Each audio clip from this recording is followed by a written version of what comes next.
Start on demand. Greg, have you ever driven away before unplugging your car? I don't want this to sound condescending. Of course. Why was that condescending? I don't know. Like, who hasn't? I mean, it's a great question, but I think if you're Manitoban and you haven't done that, I applaud you because even in my younger years, to imagine being able to remember everything that you need to do before you leave, whether it's in the morning or late at night, depending on the shift. Yes, I think we've all driven away with that extension cord. And there's nothing worse than being that guy on Portage Avenue or Henderson Highway and everybody's honking at you and they're pointing at you and you're flipping them the bird, even though they're trying to help you because you're driving down the street with a 30-foot extension cord underneath your car. Well, and you shared a video with us the other day, I think, Greg, about a woman who was being followed by these guys and she got out of her car and said, "What are you doing following me? You know, stop following me." And she gave them the what's for. And I'm going to call the cops, she said. And then they said, "You've got a gas pump hanging out of your car."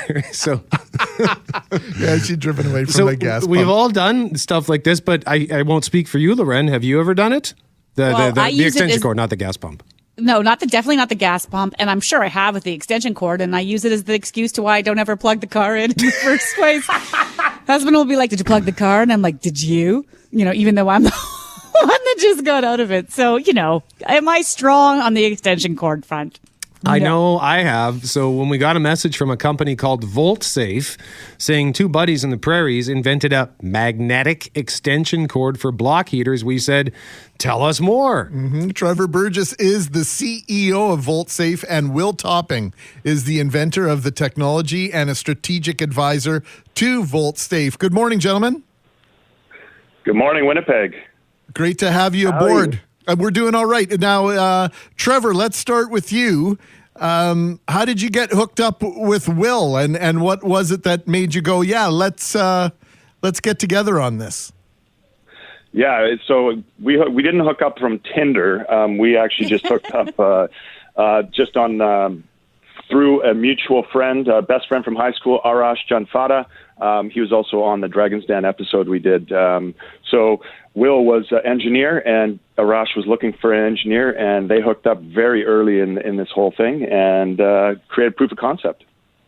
We're going to ask you about that Dragon's Den pitch in a moment, Trevor. But Will, I'm just curious how you first cooked this up, because we were just talking to our kids last night about just having an idea, right? You just need an idea, and then somebody who can work with you, or vice versa. Maybe you're the person that works with someone with the idea, and that's all it takes. So what's the sort of origins of all this?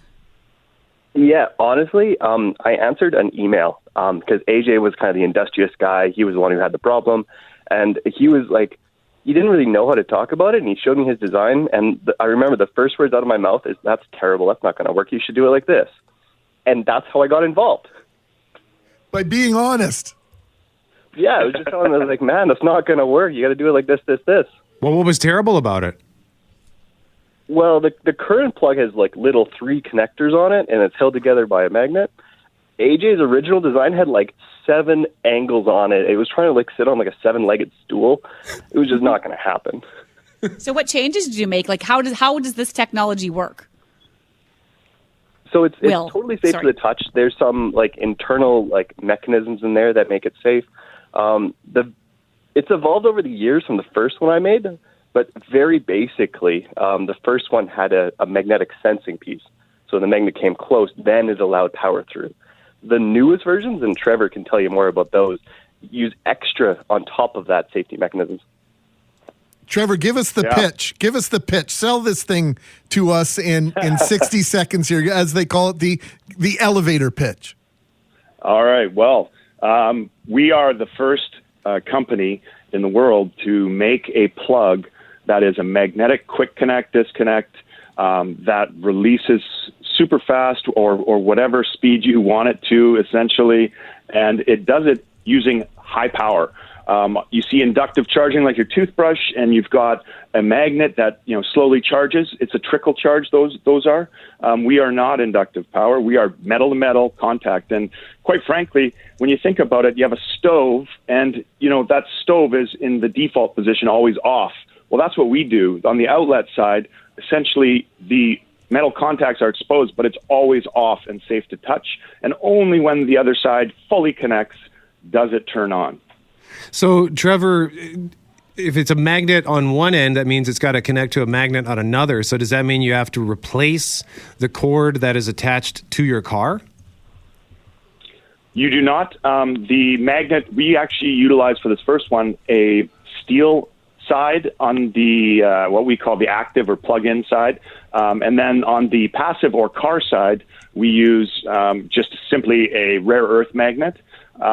We've also got an extension cord that is 1 foot from the car where the grill is, and it'll plug into normal prongs. So it's pretty easy to do. Oh, okay. So what's the reaction been, Trevor, to this? Because I think there might be a lot of people listening thinking, yes, like where was this 20 years ago? I think a lot of people initially they think, cool. And then they think, oh, you have exposed contacts. It was a very interesting ride to get certified, as you can imagine, to say, hey, certification bodies, exposed contacts are good.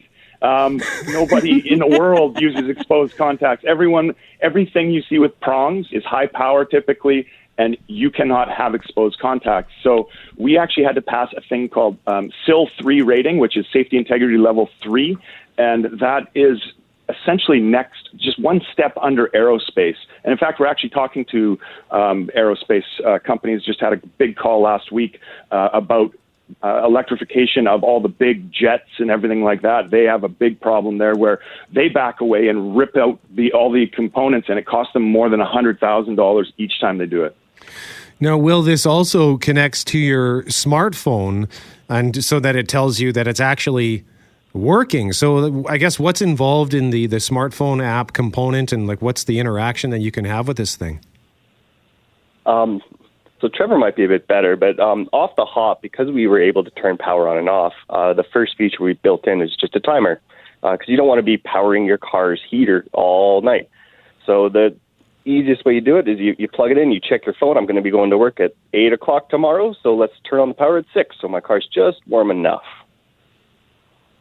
Exactly, yeah. The app itself, right now, we started off by trying to just get it and launch it so it had some functionality at the outset of the season. But we've been expanding all the capabilities, and it's all kind of in lockstep. In fact, our customers can even go on the app, and there's a little feature called Feature Upvote, and they can say, hey, I'd love to see this feature. And then what we do is we look at it, and if there's enough upvotes by other people, we actually incorporate it and schedule it in for the planning. The website is VoltSafe.com. And this is a replacement for that traditional block heater cord. You don't have to plug it in anymore. You just have to sort of get it close enough to each other, and they're attracted to each other. You use the power of the magnets, and you always know it's on, right? I think that's the second biggest, probably 1A, is the fact that if you drive away without unplugging it, you're not ripping a cord out of the wall or ripping your heater cord, your core heater cord, or your block heater cord out of the block, your engine block. But it's also the fact that you actually know that it's working. That's a huge thing in my mind, Trevor. Yeah, it's certainly comforting, and I think the biggest, the biggest market within this is the accessible design. It's an accessible technology that is very easy to connect, whereas in the cold, when you're plugging in prongs, when those plugs are frozen, there's upwards of 40 pounds of pressure. And, the fact that we have 15% of our population that's over 65 already, arthritis, and, that doesn't really help and doesn't make it easy. I'm wondering if there's a way to create some sort of, as a result, as a follow-up, Will, like a magnetic ice scraper. Can we get that going next so I don't have to even use my hands? Like, I just want to get in the car now. This is basically where this is going. I think that's something you need to work on next, Will. We'll put it in the app. You give it an upvote, and we'll take a look at it. You're not going to like my design. If you didn't like the other guy's design, you're really going to hate what I pencil in. That was very diplomatic. The design is still a good start. No, Trevor, the Dragon's Den thing, it went well, but like, what was that process like for you? Was it intimidating? Was it fun? All the above. We went in there with low expectations because typically they rip you a new a-hole if you don't have a product in market. So we did not have a product in market, and we did not have a product that was even safety certified. So we were very fortunate. I think we caught them on a day where maybe they drank the right amount of coffee and took the right amount of Ativan for the day, you know. So you got a deal, did you? We had three deals or three offers, and we followed up after. And what didn't align later for us in discussions 3 months later was just the reality that, you know, we, quite frankly, wanted to grow the company's long-term vision.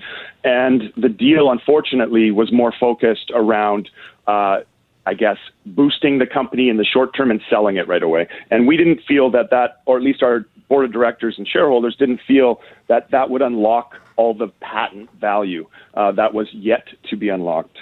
Oh, so you got a deal with Dragon's Den and then you walked away, or it didn't go, or it just didn't happen? Yes. In fact, we just, we did that. And then what we did was I thought, you know what better to do here than try to create brand ambassadors. So we targeted angel investors instead of VCs or bigger stuff.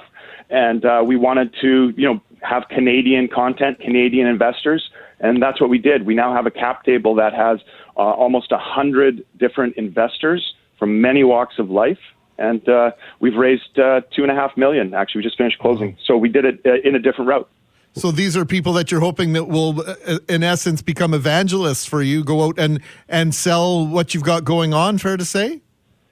Yeah, it basically spread the good word, you know, tell people, hey, this is available now. And all the verticals where we actually excel is high power, you know, AC or DC, and in any vertical that currently has prong plugs around the world. And our plug is actually universal. So if you take an outlet that we have and you put it in China in the wall, and then you connect it there, it'll switch from 50 hertz to 60 hertz automatically. There you go. And also between 80 volts and 265 volts automatically. So whatever it's delivered.